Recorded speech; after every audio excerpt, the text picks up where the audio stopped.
Come in. Welcome. I'm E.G. Marshall. Welcome to another adventure into the incomprehensible. I like to think of myself as a thinking person, a reflective man, someone not given to fanciful imaginings. That's the way I like to think of myself. But is that the way I am? Because I must admit that my thinking has not solved many problems for me. My reflections have not carried me very far. So now and again I find it extremely salutary to indulge in fanciful imaginings, to take a short walk into the world of obscurantism. For, as you will hear one of our characters say, the mind makes so many mistakes. Our mystery drama, Sunset to Sunrise, was written especially for the Mystery Theater by Elspeth Eric and stars Marion Seldes. It is sponsored in part by the Kellogg Company, makers of Kellogg's Special K cereal, and by Anheuser-Busch Incorporated, brewers of Budweiser. I'll be back shortly with Act One. Oh, sure. You can talk about good-tasting diet drinks, but I know. I'm Goldilocks, and here at my taste-testing laboratory, I taste-test them all. And nobody's been drinking my diet drinks until I tested sugar-free Diet 7-Up. And then, kabloomy! Every bear wanted some. Diet 7-Up is fresh, natural, delicious. Sugar-free Diet 7-Up. This one's just right. AMCO Transmissions, Chuck speaking. How may we help you? Oh, boy, have I got problems. I got a really fantastic 58 Pontiac with a busted automatic transmission and a mother-in-law that's been visiting me for 10 days. well, we can help you with the Pontiac. No, don't kid a desperate man. Now, look, can you really fix up a car that old? Oh, sure. AMCO serviced over 3 million automatic transmissions, and over 400,000 of them were Pontiacs. We know Pontiac's cold. Pontiac, Ventura, and the Firebird, and the Bonneville, Catalina, and also Grand Prix. Terrific. Okay, now look, you send the tow truck and I'll help her pack. Oh, you mean? Yeah. The 58 Pontiac belongs to my mother-in-law. Aw, nobody knows her automatic transmission better than AMCO. AA, MCO. There are over 500 AMCO centers coast to coast. Consult your yellow pages for the AMCO center near you. AAMCO, AMCO. It's over. I've done it. And the mutilated body lies silent and still at my feet. Let her release come soon. Let me try to explain how I came to do this awful thing. It will be necessary to go back, far back, even to the day I was born, or farther than that, to the hour when, awash in her warm blood, I felt myself pushed down that dark canal into the chilling light. Oh, yes. The woman who lies before me is my mother. But I shall content myself with reverting to the day of her funeral. A gray and dismal day. A long line of villagers passed by the open coffin. I waited with my father until the last of them should have finished viewing the corpse. Marie isn't here. She will be, Father. And Peter? Oh, I'm not so sure about Peter.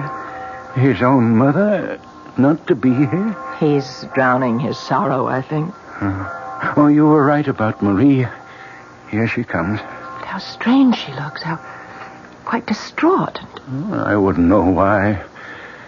She never had any affection for her mother-in-law. Hello, Marie. We were worried. Oh, I'm not too late, am I? No, the funeral hasn't even started. I mean, they haven't closed the coffin. Not yet. Good. I suppose Peter's... Where does your brother go when he's needed somewhere? To a bar. I know. At least today, Marie, try to think kindly of your husband. You think kindly of him? He's your son. Shh. We can move up now. Marie, you go first. No. Let your father go first. Father. Oh, all right. How sad. How small he looks. Yes. Small. You go next, Marie.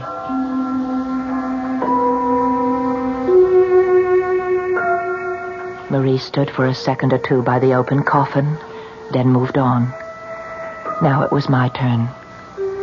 My eyes filled suddenly with tears. And when I looked down at the quiet body, the expressionless face of my mother, I could scarcely make out her features. I shook the tears away, and I made an effort to see her clearly. Across her breast lay a long spray of wild roses. Without conscious thought, I did what I had never done while she lived. I leaned over and kissed her on the lips.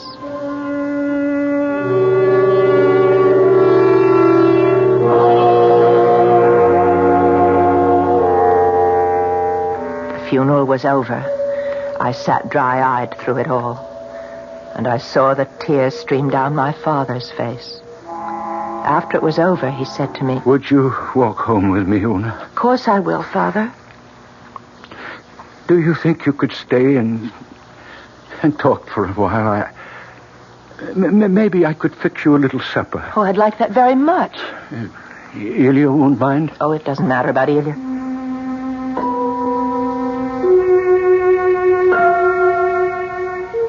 I took his hand. He let me have it like a trusting child.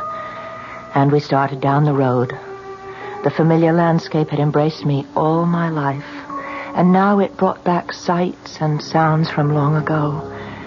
And on this day, most particularly, the sight and sound of my mother as I had known her. I saw her handsome, flushed face. I heard her voice.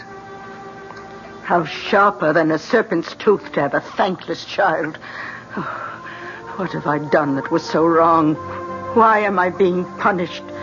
To be given a daughter with no shame, no morals, no sense of decency.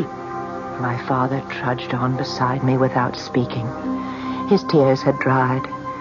He looked as he'd always looked. Very sweet, very simple. She had been the single love of his life. I had never heard him speak of any other woman. He'd fallen in love with her when she was 16 and waited 5 years to marry her. It was my mother who got me to marry him.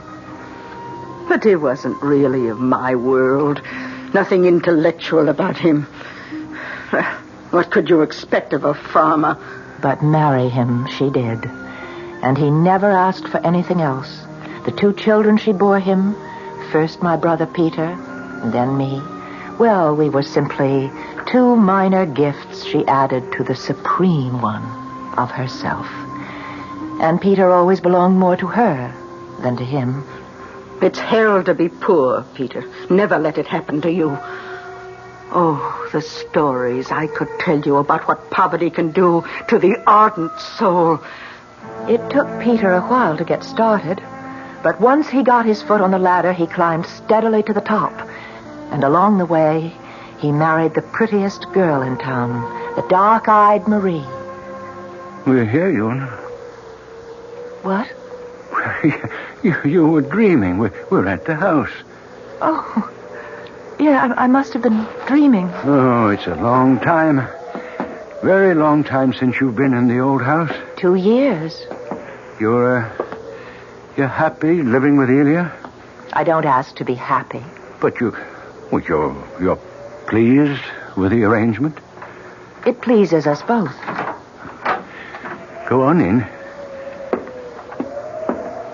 It looks the same. Well, nothing's changed. Can I get you something? A hot drink? No, you sit down and I'll get you something. Oh, take off your coat. Let me help you. Yes, thank you. What's this? What's inside your coat? What? Oh, that I forgot. Why, it's sewn in. Did you do that? What is it? Well, it's a sprig of blackthorn. Well, that's what I thought. Why is it sewn inside your coat? Marie put it there. Well, what on earth for? Una, sit down. You know, Marie's a strange girl. She came here from another country, and where they believe strange things. Such as what? Well, you must know. Ilya must have told you. Ilya's parents were gypsies, but he's not. But he hasn't forgotten, has he? What they believe, the gypsies. You don't mean that you... They believe in the living dead. The dead who refuse to die. You mean vampires? That is what you mean, isn't it? I never said I believe. But you let her sew the blackthorn into your coat? Well, I couldn't stop her. But why now? Why today? Oh. You don't mean... Mother? Marie believes your mother has become a vampire. I wanted to laugh. We were sober, hard-working, God-fearing people. We were not superstitious, given to odd beliefs. But I looked into my father's face, and I could not laugh. I've never believed, but... But what? I have heard that people of great energy, enormous will, with a surpassing belief in themselves, these are the people who will not die. They refuse to die. When death is upon them, they are so angry that they will not submit. You know, Una, what energy your mother had, what a dominating person she was, how much she believed in herself. She never believed in us, only in herself. That's the way she was. And they say that people like that would rather live the evil life of a vampire than not live at all. Well, I can't believe it.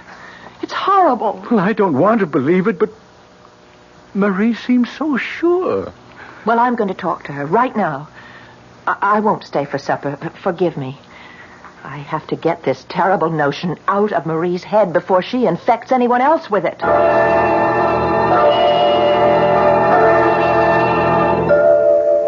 I walked to the village, to the affluent section of the village where Marie and Peter lived. Their house sat on a beautiful green lawn surrounded by an iron fence with a big gate. I pushed it open, and I went inside and up the long gravel path. Una, don't come any nearer. Don't be absurd, Marie. I don't want you in my house. We have to talk about this crazy idea you have, Marie. Your father told you. I found the blackthorn you sewed into his coat. It may protect him. And it was you who put the wild roses on her body, wasn't it? To keep her in her coffin. I had to do what I could. Oh, but this is all a great foolishness, Marie. Whatever gave you such a crazy idea about your mother-in-law? It's not a crazy idea. I felt it even before she died. I sensed that she'd never leave us alone. She'd rather turn into something loathsome and feed off us, drain our strength, drink our blood. And it's happening. It's happening. You want to come in the house? Come. I want you to come in. I want you to see your brother. Is Peter all right? All right? I don't know what you call all right. But look at him. There on the sofa. Oh, Peter. He's been that way since your mother died. And a good deal of the time before that. Do you think I've had a husband? Do you think that bloated hulk has been a man? Ever? Oh, what has that to do with... Don't you know? Don't you know that vampires have such power over young married people? Don't you know that? No. Ask Ilya. He knows. Ilya's not a gypsy, not anymore. Ask his mother. Ask his father. Ask old Wanda Beresti. Ask Oh, it's all fable and myth. It's not real. Do you know that I may never have a child? Or you? Do you know that? No. If she decides, we'll be barren forever. That's the kind of power they have. Oh, you'll never make me believe it. You have got to believe. You of all people. Why me? Because you are a damn fire. What's that? What is a damn fire? One born of a vampire. Only a damn fire can see a vampire. But I can't see my mother. I'm not a damn fire. Go home. Go home, Una. One of these nights, between sunset and sunrise, you will see her.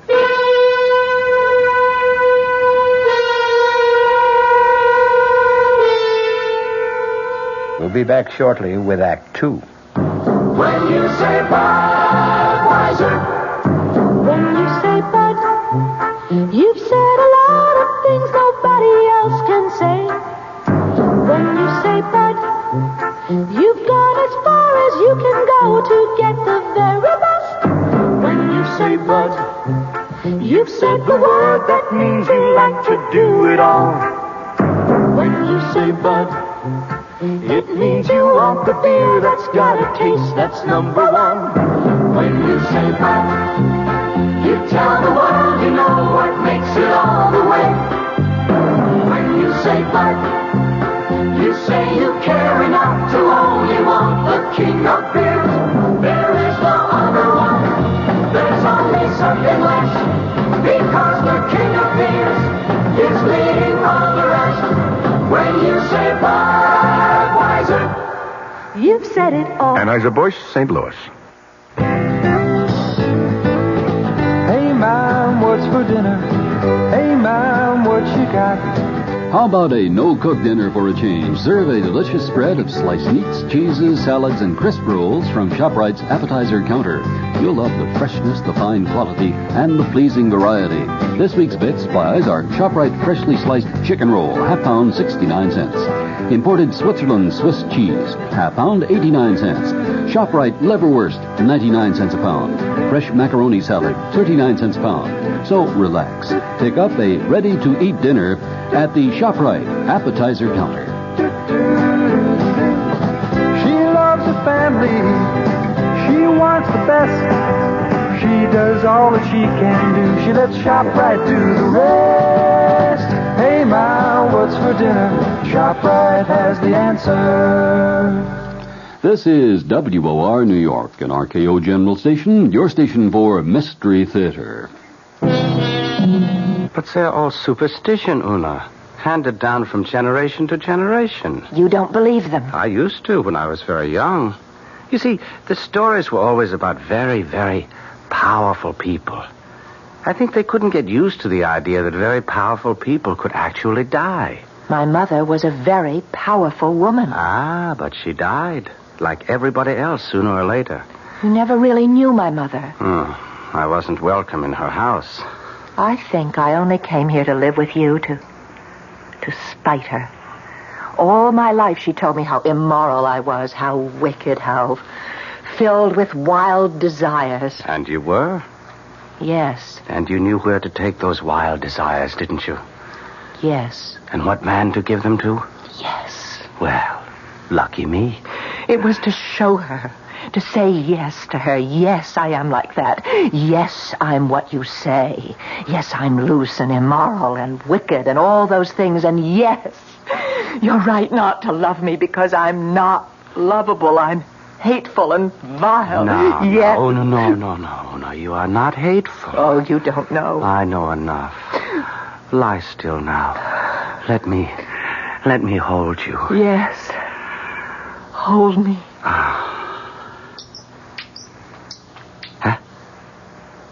What's that? What's what? I thought I heard something. I don't hear anything. Don't you hear it? Listen. You don't... It's a bat. A bat? Turn on the light. No, please. I don't want to see it. Ilya, get rid of it. I won't touch it. What are you doing? I'm putting on my clothes. Why? It's your mother. It's your mother, Una. She's back. It's not. You said you didn't. Never mind what I said. I was wrong. It's a bat in the rafters. It's not my mother. How do you know? How do you know for sure? Be. The old women were right. They come back, you see. No. They come back to live off the living and suck our blood. Ilya, where are you going? To my mother's house. Ilya, don't go.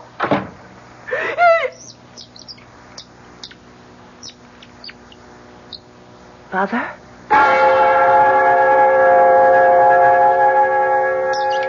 All night long, I lay in the dark, listening to the bats swoop and chatter in the rafters. Sunset to sunrise, I lay awake and listened. For as the warning light of the sun started to glow in the east, the bat was suddenly quiet. Hadn't Marie told me that the old stories all agreed that vampires could only venture out between sunset and sunrise? The bat was gone. And I was alone. Then came a pounding at the door. I got out of bed and I went to answer it. Had Ilya come back? Had he thought better of his foolish fears and come back? Ilya? Oh, Peter. Let me in, Una. Yes, come in. I have to talk to you. You're very drunk. Never mind. Never mind about that. I have to ask you something important. Well, first tell me why you didn't come to our mother's funeral. Never mind about that either. Marie was there. Marie was not there. Not for the funeral.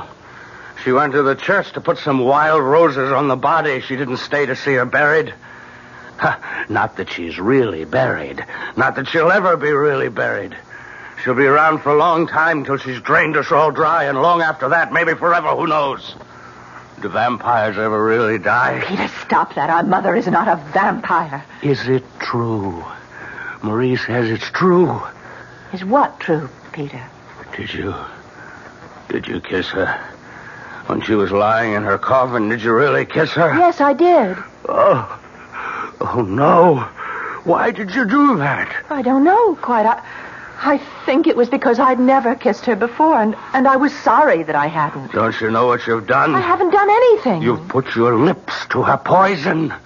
You've made yourself like her. I haven't done anything. I said goodbye to her. I kissed her goodbye, that's all. Don't you know that vampires spread their foul contagion on the living? Isn't it bad enough that you and I are damn fires just because she gave us birth? Stop it. I don't want you to talk this way. You and I can see her. Have you seen her? Of course I haven't. I have. Shall I tell you why I didn't come to the funeral? I was with her, that's why. She came to my room and stood in the door. She was very beautiful. She had on her white lace dress, and she smiled at me. You were drunk. She didn't mind. She just smiled. But then her smile grew wider and wider till the whole room was filled with her smile. It took away the sunshine. I tell you, Una. Peter, oh Lord. Come in. Peter, are you all right? Come in. The door's not locked. Oh, Marie. Yes. I thought he'd be here. Oh, don't try to move him. Let him sleep it off. He's just drunk. He's been drunk for days. Let him lie there. But just before you got here, he was trying to tell me that he saw our mother, that she came to his room. Only the vampires can see a vampire. You made him believe it. Because it's true. And Una, there's something else that's true, and you'd best know it. Only a vampire can kill a vampire. Kill? The best we others can do is try to protect ourselves with the blackthorn and the wild roses and all that. I will not listen. There is something you can do. You could help us to protect ourselves. Marie, I just don't believe in this superstitious... You don't. But we do. Nobody's slept a wink since the day she died.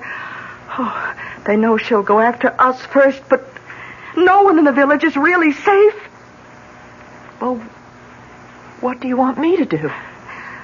Move the body across the river. What for, in God's name? Wanda Beresti says it's very difficult for a vampire to cross over water. I don't believe any of this. I don't believe it's happening. Well, it's happening, all right. And everyone believes it, but you... You can't make the rest of us live in this torment because you refuse to believe. You could be right. You will move the body across the river? Oh, I'll have to talk to Father. Oh, talk to him. Talk to him now. Before it's too late.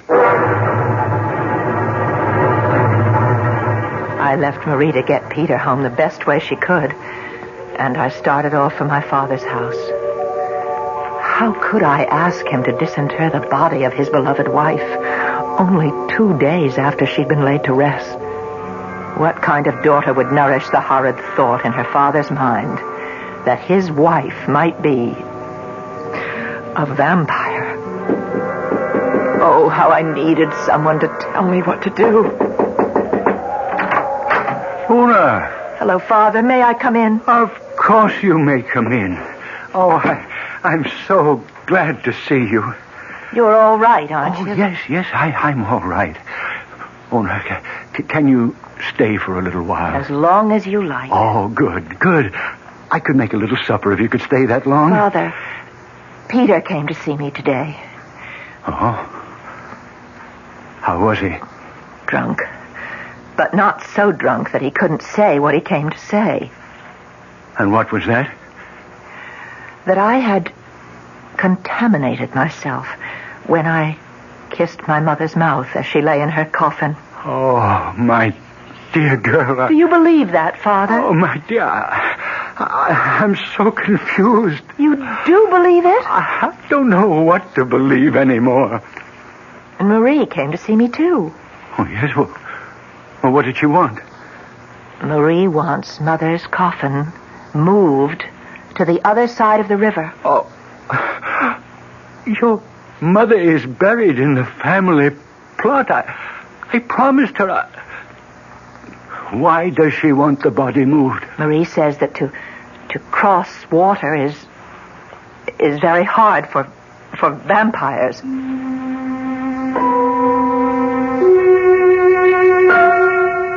I could hardly bear the torment in my father's face. It's so hard when everyone around you believes one thing, to stand alone and believe another. I kissed my father gratefully. Grateful for his kindness, his patience. He asked me to stay the night. There was still my old room. I lay down on the narrow bed, but my eyes would not close. I stared at the black square I knew to be the window. Beyond the door, I could hear my father washing the supper dishes. Then I heard it. Very faint, but unmistakable. Someone tapping on the window pane. I lay rigid in the narrow bed. And then I heard...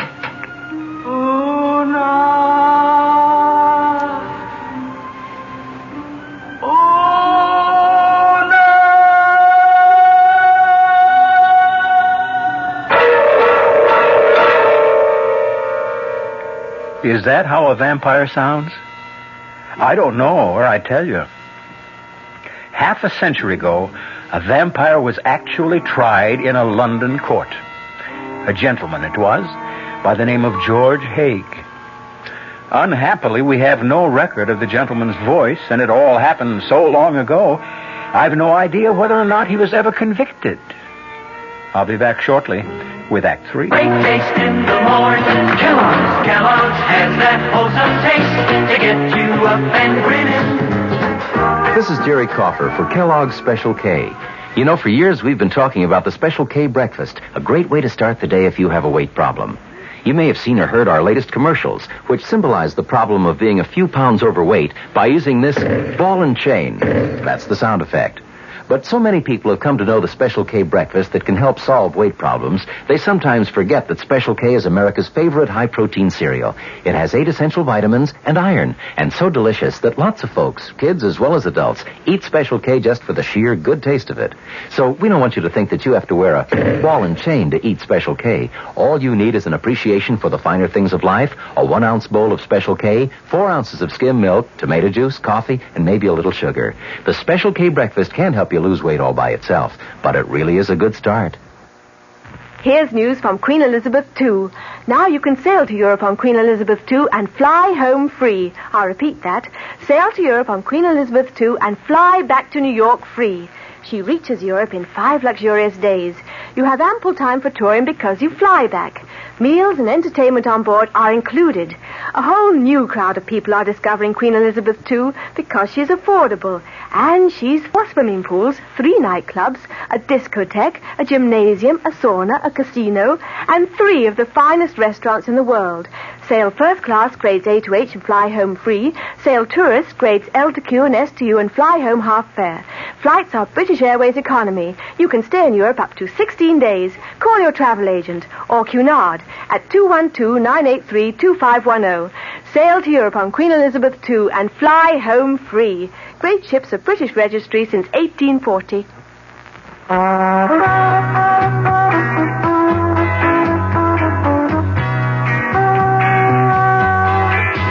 No matter what you're saving for, that's what Suburban Savings for Suburban. Suburban Savings offers you an easy way to borrow without touching a penny in your regular savings passbook account. Just let Suburban loan you the money. It's called Suburban Savings Passbook Loan. You can borrow up to 90% of the total amount you have on deposit at reasonable rates, and you can pay off your loan at your convenience. When your loan is repaid, you still have all of your savings intact, plus interest. So if you need money, why not take a loan from Suburban without touching your savings? Suburban Savings Passbook Loan in New Jersey at Bayonne, Edgewater, Elmwood Park, Emerson, Hackettstown, Morris Plains, Nutley, Paramus, and Sparta.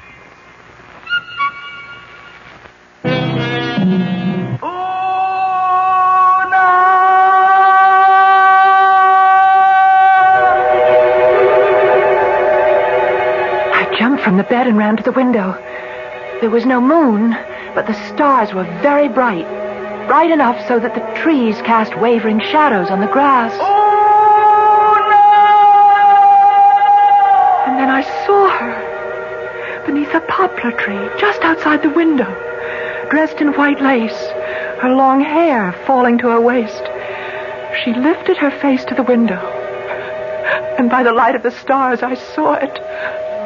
Not hideous, not obscene, no, beautiful as it had been in life, but transfigured now by such appalling grief as I had never seen before.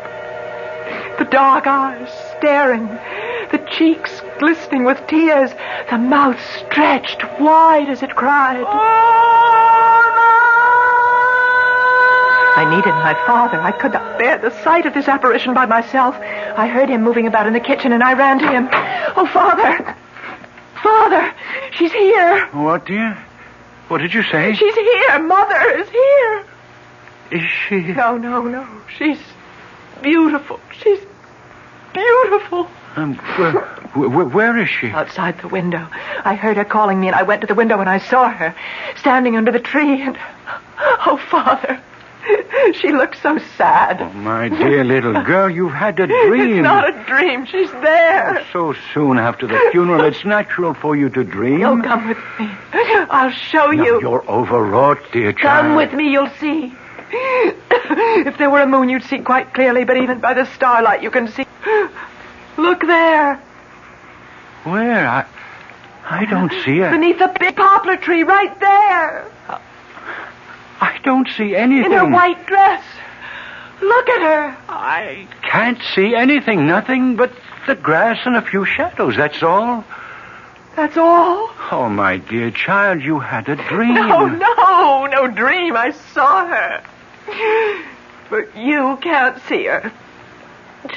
She must be a vampire, and I am a damn fire.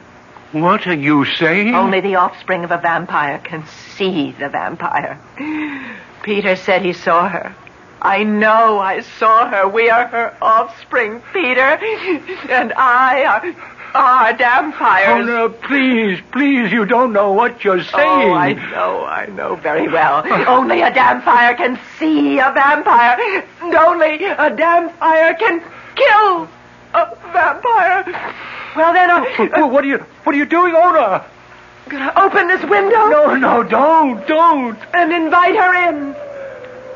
Mother, come in. Come in. Your daughter is waiting to receive you. My father rushed from the room. I can't stay. I can't watch. I can't. I stood by the window, waving to the white figure beneath the poplar tree. It was several minutes before she moved, and then very slowly, with uncertain steps, she came toward the window. She looked up at me like a child that is not certain of her welcome. Una? You've come back to live off of us, haven't you, Mother? Even in death, we are your possessions, your very prized possessions, because from us you drew pride and haughtiness and self-importance. That's what we did for you in life, and that's what you mean we should do for you now. That's it. Isn't it, Mother? Una, no. Forgive. Forgive? What went before. Forgive it. Forgive? I've never heard you say that word. Now I say it. Forgive me. All that I did. I beg of you, forgive me all my sins. Father was right. This is a dream. Forgive me, that I may lie quiet in my grave. Oh, God, let me wake up. God, deliver me from this dream. You don't hear me. Oh, Una, why don't you hear me? Perhaps I fainted. I don't know. I suppose I did, because I remember nothing more until I was wakened by a knock on the door. I opened my eyes. I was lying on the floor next to the narrow bed, and the sun was streaming through the window. I got to my feet. Come in, Father. Ilya. Are you all right, Una? Yes, I'm all right. You look so pale. Oh, I had a bad night, a bad dream. Yes, your father told me. My father? He went to fetch you. That's why you're here? I would have come back to you anyway. I only went to see my mother to ask her what she knows about vampires. All the old women were there. Wanda Baresti and all the others. Oh, they must have filled you full of stories. Una, when a whole town believes that a vampire is loose, they become terrified. A vampire, Una, is soulless, mindless energy on the march, knowing neither good nor evil, only its own desires. And the vampire must be killed, Una. Do you know why? Lest we become like the vampire. We can become like that, Una, unless a stake is driven through the vampire's heart. And who is to do that? You know. Only a damn fire can kill a vampire. A stake must be driven through the throat of the corpse. If blood spurts from the throat, it is proof that a vampire lived in that body. Can I do such a thing to my own mother's corpse? It must be done before the sun sets, or she'll walk abroad tonight. Ilya, do you know that I thought she was here last night, in this very room? And she kept saying, forgive, forgive. And then, of course, I knew it was a dream, because my mother would never say such a thing as forgive. She was asking you to forgive her? Imagine a proud woman like my mother to say a thing like that. You heard her say, forgive me? In my dream, yes. I suppose it's because I hated her so much in life. I liked the idea that she was sorry for all the grief she'd caused us. Una, listen. While I was at my mother's house, she told me that there had been cases now and then where a dead person returned night after night and terrified everyone because it was taken for granted that the dead one had become a vampire. But it wasn't always true. There were times when the dead one was what they call a returner. A returner? What is that? One who comes back, so my mother says, to ask forgiveness. Are you telling me that my mother did come back last night, asking to be forgiven? That it was no dream? It's possible, isn't it? And if it is true, if she is a returner? You must get a writ of absolution from the bishop and place it on her body. How can I tell? How can I know that she is a returner and not a vampire? You'll have to go through with it before sundown. Oh, no. No. Drive a stake through my own mother's throat. Una, more than half the village believes your mother has become a vampire. Marie wants you to move her body across the river. And even my father is wearing the blackthorn in his coat. And even I. When I heard the bat in the rafters, I thought it might be your mother. You must have the grave opened, Una, and the coffin. And before the sun goes down, you must drive the stake into your mother's throat. Then we shall see whether she is a returner or that foul creature of the night, a vampire.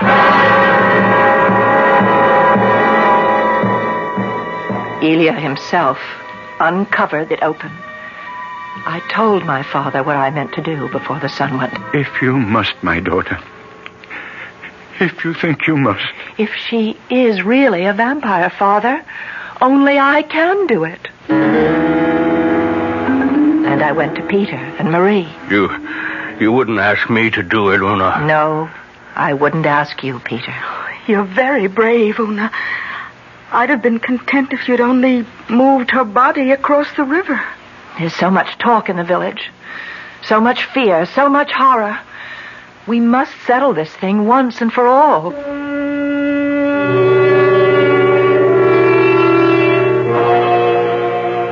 I went from house to house telling everyone to be by the graveside just before sunset. They looked at me with pity, some of them, others with revulsion.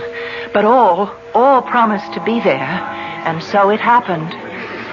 I wish to thank you all for coming here.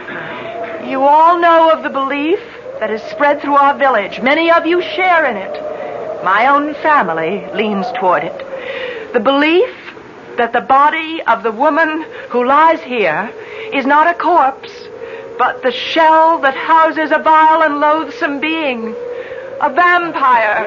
That this vampire threatens the lives of all of us, and the sanity, the spirit, and the soul of any who escape with their lives.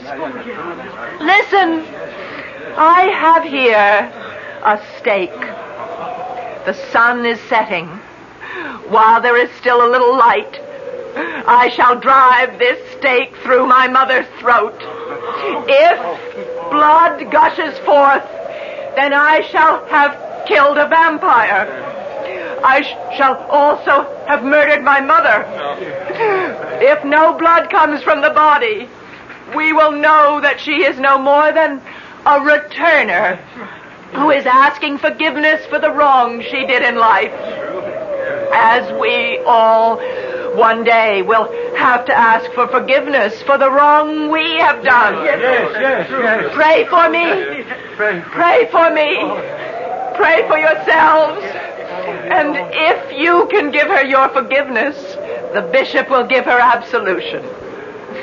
I hold the stake high for all of you to see. And now! There is no blood. Go. Send for the bishop.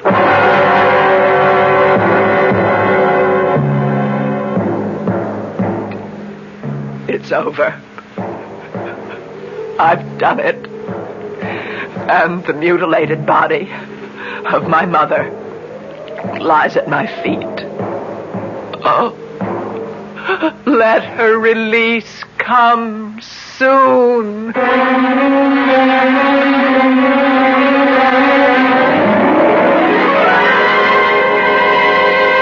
I'll be back shortly. Hi, Ms. Goldilocks here. Professionally taste-testing diet drinks can be very difficult, but I've just had to bear with it.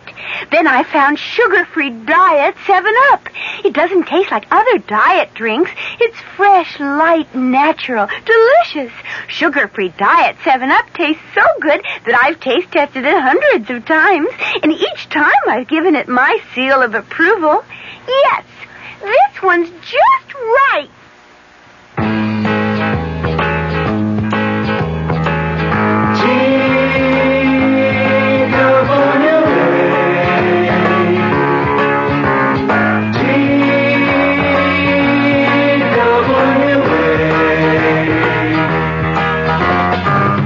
If you thought you couldn't afford to fly to California this summer, TWA has some good news for you.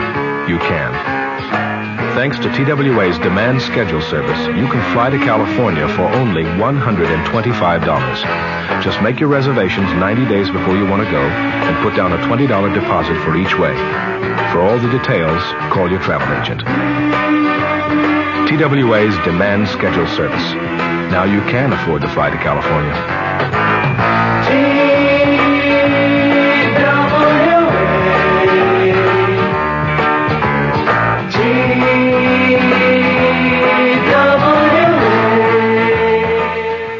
Tell me frankly, wouldn't you like to sleep every night on a $100 mattress? Suppose you could get one for just $69.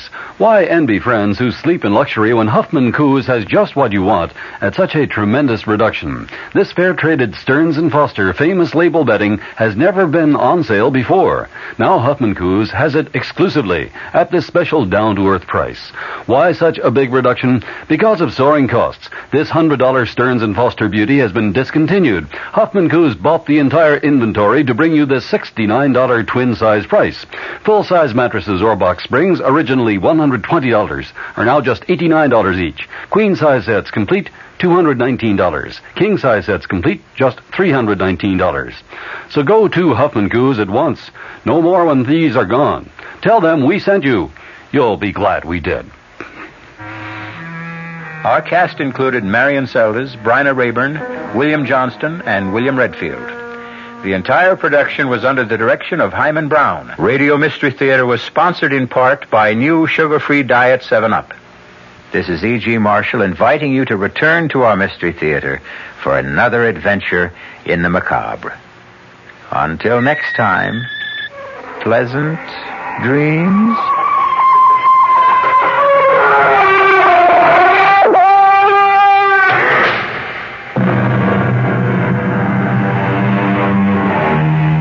The preceding Mystery Theater program was furnished by the CBS Radio Network. The House Judiciary Committee purports to be narrowing the scope of its impeachment inquiry. I'm Fulton Lewis in the Mutual Broadcasting System studios in Washington, D.C. My commentary after this. What has Sheridan done for you lately? What has Sheridan done for you now? Next time you travel to Canada for business or pleasure, you'll find 20 sparkling Sheraton hotels and motor inns, coast to coast, from Quebec to British Columbia. What has Sheridan done for you lately? In Toronto, the new Four Seasons Sheraton has a 5-story waterfall right in the lobby. In Vancouver, there are 2 new Sheratons. And for a reservation at any Sheraton, call 800-325-3535 or have your travel agent call. That's 800-325-3535. That's what Sheridan's done for you lately. That's what Sheridan's done for you now. Sheraton Hotels and Motor Inns worldwide. The House Impeachment Inquiry staff reported today that it is concentrating its investigation on the major Watergate allegations and President Nixon's tax problems. The staff reported to the House Judiciary Committee that it is halting its inquiries into 15 of the 56 original allegations against the president. In each of the 15 cases, the staff said, either there is no substantial evidence known to the staff that supports an allegation of wrongdoing, or the evidence is insufficient to justify devoting the resources required to complete a thorough investigation. New Jersey Democrat Representative Peter Rodino, the chairman of the committee, emphasized that the final decision on dropping any allegation will be up to the committee members themselves. During today's 2.5-hour meeting, the committee also voted 34-4 to give the White House 5 additional days to respond to a subpoena for tapes of 42 presidential conversations. The White House response was put off until 10 a.m. next Tuesday. Most of the items set aside by the staff include allegations that presidential friends and big campaign contributors receive special favored treatment from government agencies. Also halted was the investigation of possible impeachable conduct in connection with the president's refusal to spend appropriated funds and his attempt to shut down the Office of Economic Opportunity without prior congressional approval. The report said the staff is continuing its probe of allegations stemming from a $100,000 campaign contribution from billionaire Howard Hughes, a $200,000 cash contribution from financier Robert Vesco, contributions from the dairy industry, and a pledge from ITT to help underwrite the 1972 Republican Convention. Much of the discussion at today's meeting involved the staff's plans to examine allegations that criminal fraud may have been committed in the preparation of the president's income tax returns. Both the Congressional Joint Committee on Internal Revenue Taxation and the IRS itself have declared that the president incorrectly prepared his pre-presidential papers. Both the committee and the IRS said that as a result of the disallowed deduction for those papers, as well as other disallowed items, the president owed more than $450,000 in additional taxes. The president, of course, has said that he will make that payment. The impeachment inquiry staff noted today that the Joint Committee made no investigation whether or not there was criminal tax fraud for which the president may be responsible. Such an investigation is underway by the Special Watergate Prosecutor's Office, but the impeachment staff said today it is likely to be prolonged, and its result will not be available to the House Judiciary Committee under the committee's contemplated timetable. John Doerr, the chief counsel for the House impeachment inquiry, said the investigation of the president's taxes would concentrate on the gift of his presidential papers, but he emphasized investigation of tax fraud is a very complicated matter. Doerr said that he intends to ask the Internal Revenue Service for a copy of its report on the president's taxes.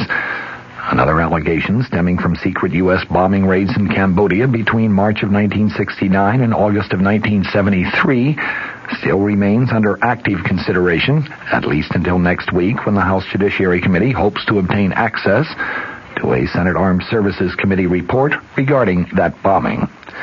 Several committee Democrats indicated that they would strongly oppose any attempt to drop the Cambodian bombing issue from the allegations against the president. Massachusetts Democrat Representative Robert Drinan asked Doerr if he intended to subpoena White House tapes of conversations about the bombing between the president and members of the Joint Chiefs of Staff. Doerr said no decision had been made as yet. Reverend Drinan said no decision, also said that he opposes halting the investigation into impoundment and the OEO shutdown. The Judiciary Committee staff said that it had reviewed more than 50 court decisions challenging the administration's authority to refuse to spend appropriated funds. While in many cases the courts did rule against the administration, the staff said it found no basis at all for listing impoundment as an impeachable offense. It made a similar determination in the case of the Office of Economic Opportunity, in which a federal judge in Washington also ruled that the administration had acted illegally. Here are some of the issues that are still under active investigation. Domestic surveillance activities alleged to have been conducted by or at the direction of the White House, political intelligence and espionage activities during the 1972 presidential campaign, of course the Watergate break-in and the subsequent cover-up, allegations that contributions to the president's re-election campaign were given in exchange for special ambassadorships, allegations that the White House attempted to use the Federal Communications Commission to control and retaliate against news media criticism, allegations that the White House attempted to use the Internal Revenue Service to harass political enemies. Among those on which investigation has been halted were allegations of White House involvement in illegal campaign contributions received from corporate funds and allegations concerning illegal campaign contributions from foreign nationals and from labor unions. Also, allegations that the White House caused friends of the president to be given favored treatment by the controller of the currency who was involved in the regulation of national banks. In addition, an allegation that the Antitrust Division of the Justice Department dropped an investigation of a corporation that is owned by a friend of the president. And finally, allegations of attempts to obtain campaign contributions in return for promises of assistance with the Federal Housing Administration. Most of the items the committee staff is concentrating on also have been under investigation for many months by the Special Prosecutor's Office. Several former administration and presidential campaign officials are, of course, under indictment in connection with the Watergate cover-up and the break-in at the office of Daniel Ellsberg's psychiatrist. Now it seems the lines are drawn and the next move is going to be up to the White House. President Nixon now has until next Tuesday morning to respond to the Judiciary Committee's subpoena of a wide range of until now secret White House tapes and documents. One of the arguments used by the president's attorney, James St. Clair, in balking at the House panel's request earlier has been that the House Judiciary Committee's inquiry has been too broad, too undefined, and there is no reason, no legal ground, and indeed it would set a dangerous precedent if that committee were allowed to go fishing through executive branch files. With that argument, I think there can be little dispute. Under traditional concepts of American justice, particularly as defined and refined by the Fifth Amendment to our Constitution, no branch of government is empowered to simply walk in and search willy-nilly through records as a means of determining whether something is or is not wrong. The purpose of the search, be it a physical search or a search by subpoena, must be fairly clearly defined first, and there must be a reasonable belief that there has been a specific